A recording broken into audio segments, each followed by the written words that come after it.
मला एक प्रश्न दररोज विचारला जातो, जेव्हा पण मी कुठे बाहेर जाते आणि तेव्हा मला विचारतात, की "ताई तुमचे केस एवढे जास्त लांब, दाट आणि मजबूत कसे आहेत?" तर आज मी तुमच्यासोबत तीच रेमेडी शेअर करणार आहे आणि याचा रिझल्ट मात्र फक्त 7 दिवसांमध्येच तुम्हाला दिसायला लागेल. जर तुम्हाला देखील खूप जास्त हेअर फॉल होत असेल, तर तो देखील कमी होईल आणि सोबतच तुमचे केस अगदी जाड, दाट, लांब होण्यासाठी हेल्प होणार आहे.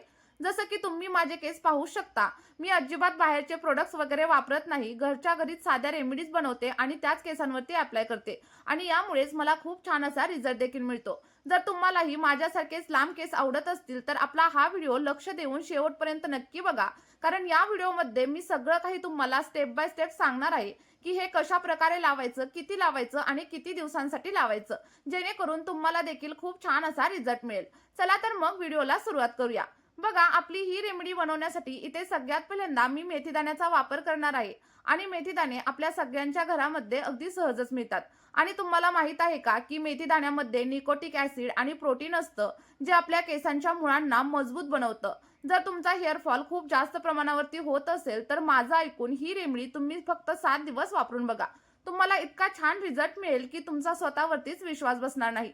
आणि तुमचे देखील केस अगदी माझ्यासारखेच लांब, दाट आणि सोबतच सिल्की आणि स्मूथ होण्यासाठी हेल्प होईल. कारण मेथीदाणा आपल्या केसांना आतमधून नरिशमेंट प्रोव्हाइड करतो, ज्यामुळे नवीन केसांची देखील ग्रोथ होत असते. आणि जर का तुम्हाला डॅन्ड्रफची वगैरे समस्या असेल, तर ती देखील हळूहळू कमी होण्यासाठी हेल्प होईल आणि तुमचे केस अगदी मुळांपासून मजबूत होतील. त्यानंतर आपल्याला काय करायचे, तर एक स्टीलचं भांडं घ्यायचं आहे. तुम्ही अॅल्युमिनियमच्या भांड्याचा वापर आपली ही रेमेडी बनवण्यासाठी अजिबात करू नका. आणि यामध्ये आपल्याला साधारणतः 1 ग्लास एवढं पाणी ॲड करायचं आहे. लक्षात ठेवा, रेमेडी बनवण्यासाठी तुम्हाला बोरिंगच्या पाण्याचा किंवा मग खाऱ्या पाण्याचा वापर अजिबात करायचा नाहीये.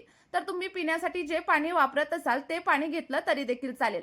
आता सगळं काही पाणी आपल्याला थोडंसं गरम करून घ्यायचं आहे.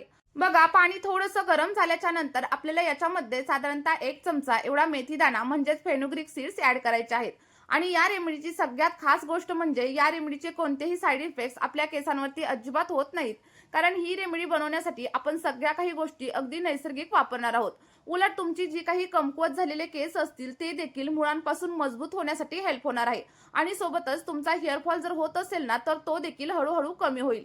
त्यानंतर इथे मी साधारणतः 1 चमचा एवढी कलौंजी म्हणजेच नायजेला सीड्स देखील याच्यामध्ये ॲड करणार आहे.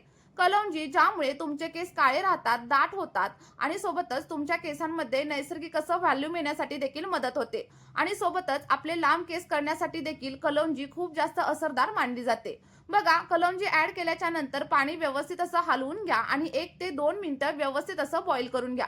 कारण यामुळे काय होईल, मेथी दाण्यामधील आणि कलौंजीमधील पोषक तत्व पाण्यामध्ये उतरायला सुरुवात होईल.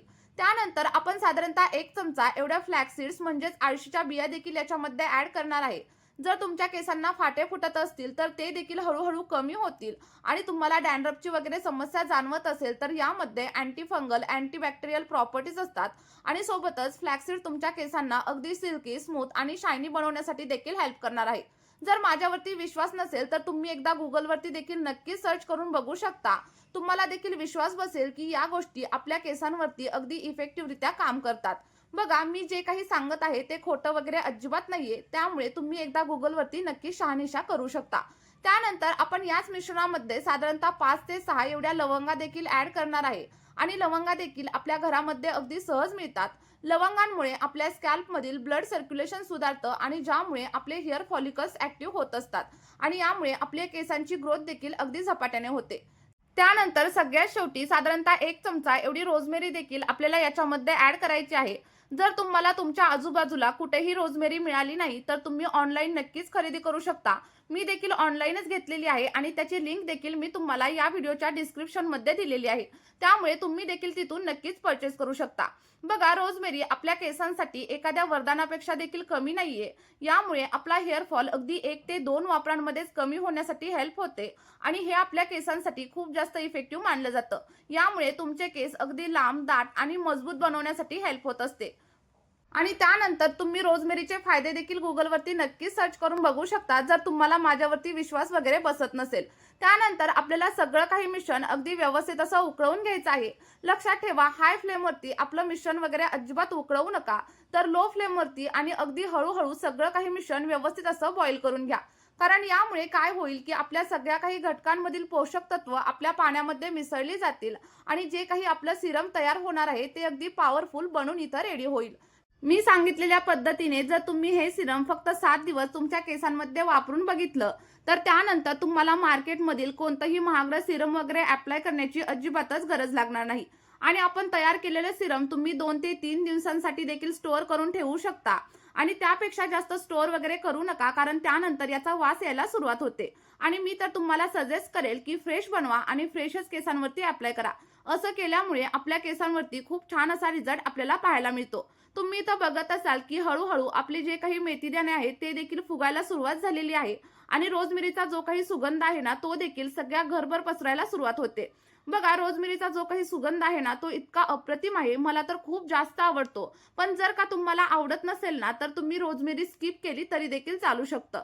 आणि त्याच्या जागेवरती तुम्ही रोजमेरीच्या इसेन्शियल ऑइलचा देखील वापर नक्कीच करू शकता. अगदी 8 ते 10 मिनिटं उकळून झाल्याच्या नंतर तुम्हाला इथं दिसेल, की आपलं जे काही सिरम आहे ते हळू-हळू थोडंसं घट्ट व्हायला सुरुवात झाली आहे. आणि तेव्हा तुम्हाला गॅसची फ्लेम पूर्णपणे बंद करायची आहे. आणि सिरम आपल्याला पूर्णपणे थंड वगैरे अजिबात करून घ्यायचं नाहीये, कारण आपण यामध्ये फ्लॅक्सीडचा म्हणजेच जवसाचा वापर केलेला आहे. जर थंड केलं तर ते पुन्हा गाळताना तुम्हाला थोडाफार प्रॉब्लेम येऊ शकतो. त्यामुळे गरम असतानाच आपल्याला सगळं काही सिरम व्यवस्थित असं गाळून घ्यायचं आहे. तुम्ही माझ्यासारखं एखाद्या स्ट्रेनरने गाळू शकता किंवा मग एखाद्या कॉटनच्या कापडाने देखील व्यवस्थित गाळून घेऊ शकता. आणि जे काही मेथीदाणे आणि सोबतच बाकी सगळे घटक शिल्लक राहतील ते फेकून वगैरे अजिबात देऊ नका. तर याला तुम्ही थोडंसं सावलीमध्ये वाळवा आणि त्यानंतर पुन्हा एकदा तुम्ही त्याचा वापर नक्कीच करू शकता. आणि हे जे काही सिरम आहे ते आपलं इथं रेडी झालेलं आहे. आणि हे सिरम आपल्या केसांवरती अगदी उत्तम असं काम करणार आहे. फक्त एक गोष्ट लक्षात ठेवा, सिरम गरम असताना केसांवरती अप्लाय करू नका. पूर्णपणे थंड करा आणि त्यानंतरच केसांवरती अप्लाय करा. कारण गरम गोष्ट जेव्हा आपण केसांवरती अप्लाय करतो तेव्हा केसांना फाटे फुटतात आणि सोबतच केस गळतीची समस्या देखील जाणवायला लागते. आता हे सिरम केसांवरती अप्लाय करताना तुम्ही एखाद्या स्प्रे बॉटलमध्ये ट्रान्सफर करू शकता किंवा मग जर तुमच्याकडे स्प्रे बॉटल नसेल तर एखाद्या कॉटनच्या साहाय्याने देखील तुमच्या केसांच्या मुळांमध्ये नक्कीच अप्लाय करू शकता. बघा, केसांच्या मुळांवरती अप्लाय करा आणि त्यासोबतच केसांच्या लेंथवरती देखील अप्लाय करा. अप्लाय केल्याच्या नंतर 5 मिनिटं हलक्या हाताने मसाज करा. लक्षात ठेवायचं, आपल्या केसांच्या मुळांवरती जास्त प्रेशर वगैरे अजिबात द्यायचं नाही. तर अगदी हलक्या हाताने मसाज करायचं आणि मसाज केल्याच्या नंतर कमीत कमी 40 मिनिटं आणि जास्तीत जास्त 2 तास हे सिरम केसांवरती असंच राहू द्या. आणि त्यानंतर एखाद्या माइल्ड शॅम्पूने तुम्हाला हेअर वॉश करायचं आहे. बघा, हेअर वॉश करताना देखील लक्षात ठेवा, शॅम्पू डायरेक्टली स्कॅल्पवरती किंवा मग केसांवरती अप्लाय करू नका. तर तुम्हाला काय करायचंय, शॅम्पू थोड्याशा पाण्यामध्ये डायल्यूट करायचा आहे आणि त्यानंतरच केसांवरती अप्लाय करायचा आहे. कारण जेव्हा आपण शॅम्पू डायरेक्ट केसांवरती अप्लाय करतो तेव्हा आपले केस खूप जास्त ड्राय होतात, फ्रिझी होतात आणि सोबतच आपल्याला स्प्लिट एंडची समस्या देखील जाणवायला लागते. त्यामुळे मी सांगितलेल्या पद्धतीनेच तुम्हाला हेअर वॉश देखील करायचं आहे आणि असं केल्यामुळे तुम्हाला तुमच्या केसांवरती अप्रतिम असे बदल जाणवायला लागतील. आता तुम्हाला प्रश्न पडला असेल, की हे नक्की कधी लावायचं? तर तुम्ही रात्री झोपण्याच्या अगोदर हे सिरम केसांवरती अप्लाय करू शकता किंवा मग हेअर वॉश करण्याच्या 1 ते 2 तास अगोदर देखील नक्कीच अप्लाय करू शकता. मी सांगितलेलं सिरम आठवड्यातून फक्त 2 वेळा सलग 2 ते 3 महिने तुम्ही वापरून बघा. तुम्हाला तुमच्या केसांवरती अप्रतिम असे रिझल्ट भेटतील. आणि सिरम सोबतच मी सांगितलेली शॅम्पू करण्याची पद्धत देखील नक्की वापरा. यामुळे देखील तुम्हाला तुमच्या केसांमध्ये खूप सारे बदल झालेले जाणवायला लागतील. चला तर मग मी सांगितलेलं सिरम आणि सोबतच शॅम्पू करण्याची पद्धत तुम्ही देखील नक्की ट्राय करा आणि त्यानंतर जे काही रिझल्ट तुम्हाला भेटतील कमेंटमध्ये शेअर करायला अजिबात विसरू नका. या व्हिडिओमध्ये आपण इथेच थांबूया. भेटूयात अशाच एका नवीन व्हिडिओमध्ये आणि एका नवीन नैसर्गिक रेमेडी सोबत. Bye bye.